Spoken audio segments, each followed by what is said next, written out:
if you can imagine, the manifold simply came across this way, and you almost couldn't even get the spark plug in. You kind of had to play around with it and put it in there. So let's take a look at the progress that I've made thus far. So I've rounded out the block build here with the install of the knock sensors. I went ahead and put the brackets back on for the what do you call it, the engine mounts. I am getting new engine mounts, or I am putting new ones on. I'm not getting them, I already got them. I'm putting them on because mine were shot. I don't know if I showed this in a previous video, but this is what a good engine mount looks like. Alright, nice and solid, no side to side movements. And there's mine. I mean, completely detached on the inside. So this one was the one I took out from the passenger side, and this one is still in the car. It's the driver's side one, so before I drop the block in, I'm going to go ahead and change it. But it's fairly cheap to get those online, and it's going to be good for the engine so the motor's not hopping around as I drive. So let's take a look at some of the other issues I ran into. One thing that I was doing was waiting to put plugs in till I got the engine into the car, simply because I wanted new plugs and I didn't really feel like putting the old ones back in. And then as I was kind of thinking the process through, I'm like, well, let me put these ones in, one, to cover up the holes so nothing gets in there. Not that I expect anything to get in there, but cover those up. And then there's nothing wrong with these spark plugs. I mean, they look okay. It's just a matter of wanting new spark plugs. So I put those in, and one thing I ran into, which thank God I did this when when the block was out, this manifold was not clearanced for the install of the spark plug. So this one here was, but this one here, as you can see, that notch that I made, if you can imagine, the manifold simply came across this way, and you almost couldn't even get the spark plug in. You kind of had to play around with it and put it in there. So went ahead and cleaned up this guy, that guy, that guy, and that guy, and I used a die grinder simply because it takes off material much faster than a disc or anything else. And then I put it away, which I very, very shortly had to take it back out, because when I put the dipstick in, the first thing that it couldn't clear is, that's really crappy lighting. The first thing that it couldn't clear is the same thing as the spark plugs, is the casting right around the corner there. I don't know if you can see it or not, but essentially it was obstructing the dipstick from being bolted to the head here. And then I also had to notch the bracket for the dipstick as well. So once I put that on, the dipstick looked very, very nice. It was pointing straight up, like right here. It looked very in line with the engine, and the turbo was off. So I went ahead and put the turbo on just to see what it would look like as far as clearancing the exhaust or the downpipe, as it relates to really I was worried about my coils. Well, I realized that the oil dipstick was like here, so it was essentially right in the pathway of the exhaust or the downpipe. So I had to bend this back over this way and kind of angle it so it goes between these two coil packs. And then for this downpipe, I'm going to have to be very, very careful when I build it. It's going to have to angle out a little bit, and then I'm going to wrap it really good so none of this stuff gets scorched. So the way I bent this dipstick is I went ahead and used a bolt. It's the flywheel, or not the flywheel, the harmonic bouncer bolt. I went ahead, put in a vise, and then I just very gently went, and just used this as a radius to bend the dipstick in place. And once I bolted it up, everything looked good. I had to maybe nudge it a little bit just to get it to seat over here. It is seating down here very, very good. So everything looks pretty good. I think this is about as much, well, other than the flex plate. I'll have to put the flex plate on, but essentially this engine is ready to go into the car. The only thing that I'm debating on is, do I try to install the engine with the transmission on or the transmission off?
So with the turbo kit not fitting and needing a lot of modifications in the engine bay, I ended up doing some cost analysis, I guess you could call it, as well as how much I really want to cut up this truck, which I really don't want to cut up a lot of it if I don't have to. What I was looking at is potentially having to cut the strut support, the strut tower, maybe part of the upper control arm, and then no telling what else I would have had to cut to make it work, which could have done. Additionally, I could have also had this extended upwards, so it's, or I'm sorry, not upwards, inwards, to tuck it closer to the block to clear it. But then that causes a problem up here, so then you'd have to angle that out. Not impossible, just didn't think that was going to be done in a timely fashion. But what I did find was a deal on a Huron Speed turbo kit. So that's what I'm working on now. Here is the driver's side manifold. I'm sorry, the passenger side manifold that mounts the turbo. I got basically their entire kit. It was actually a Black Friday sale, where it's the hot side, cold side, an S480 turbo, wastegate, all that stuff for a pretty reasonable price. It actually maybe altogether cost maybe $1,000 more than this, which is pretty good, all things considered. So here's the downpipe, the crossover, the passenger side manifold, and basically what I'm doing now is I am starting to fit this on and kind of figuring out what all has to do. So what all I have to do. So this is not, it's a bolt-on kit, but you do have to make some changes and do some things and be creative. One of the things that certainly came up is when you look at this passenger side manifold, you of course have your oil cap here. I took out the little neck that comes up, right? So then you go to unscrew this, you actually can't get to it.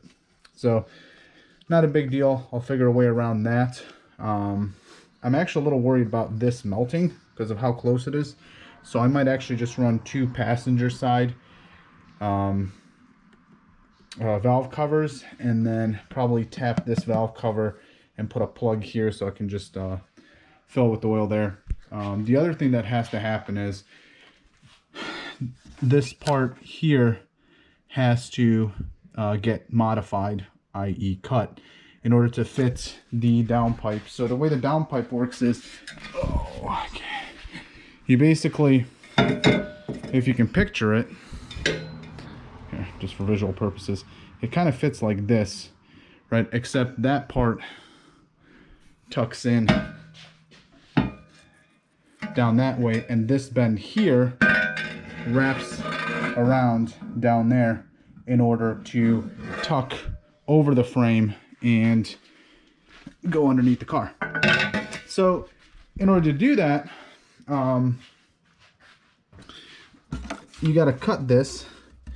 But additionally, if you look at these guys from the heater hoses, even the AC hose here and the AC hose there, which apparently you can retain your AC with this kit, which is another reason why I was like, okay, yeah, that makes sense, because I actually wanted to retain my AC, because where I live, it gets kind of hot in the summer. So my thoughts are, I'm going to go ahead and modify this. I was really hoping not to have to cut stuff, but whatever. This is not that, not as intrusive as, you know, cutting the strut tower, or smashing the strut tower in, or what have you. And then I might shorten these guys up as well, and then I'll have to run a 90 off of these and kind of circle around this way. Additionally, overflow tank most likely will not fit, at least the stock one. I'm sure you can make it fit, but I don't know. It gets, there's gonna be a lot of heat here, so I'm probably gonna do a smaller overflow tank, maybe here somewhere, or I don't know, here somewhere, I don't know, somewhere over here. I got to figure out what it all looks like when you lay the turbo out with the downpipe. And then I'm still going to try to do the AC setup here, so the motor can certainly fit there, and I think the little condenser unit, or whatever that thing is called, can still fit here. I might have to tuck it here, maybe do something here with the coolant overflow, and then here with the windshield washer, because majority of this spot here will be taken up by the turbo. So I'll see how this works out. Unfortunately, the hot pipe, or the hot side and the cold side came together, but the turbo and the wastegate and the blow-off valve and a couple other things are in a separate shipment that's not coming for a few days. So I figured I'll go ahead and start mounting this stuff and see what kind of clearance issues I'm going to have. What was interesting is the feed line and the drain line, which is pretty sweet. This kit basically came with everything, which is pretty expensive if you buy it outside of this deal, but with this deal, it was pretty good. But the feed line and the drain line, almost very, very similar size. The feed line was a little bit bigger than this. I think it's like a -8 maybe, and this is a -6 or something like that. It's slightly larger than this, and the drain line is slightly larger, but where I have it tapped and where I have this set up, it's not going to be that big of a deal. Just swapping this line out won't be that big of a deal, and the other line lines up with the fitting down there that I tapped into the oil pan. And then this entire kit here, I'm probably gonna try to most likely use on my truck, which I haven't introduced to the channel yet. So yeah, so there's kind of the update on what I'm going to be doing here. So I'll probably periodically take a quick video of what all has to get cut and bent, and just the minutia of the entire project that you have to account for when doing this. I don't think, I think it's, you know, I'm thinking about the starter and the transmission. I think I can still get to it with pretty much no issues. I'm trying to picture it here. I don't think there's going to be any issues there, so I think that's not going to pose a problem. Where you put everything together, you try to bolt up the starter or the transmission, and then you got to take everything apart. I don't think that's going to be an issue if you don't put the downpipe. This guy ends right here. You still have, I don't know, like another 10 inches before you get to the starter, so it should be good. So hopefully this all lines up fairly easy, and then the other big thing here is the intercooler that came with the kit is like a 4 or 4.5 inch intercooler. It's massive.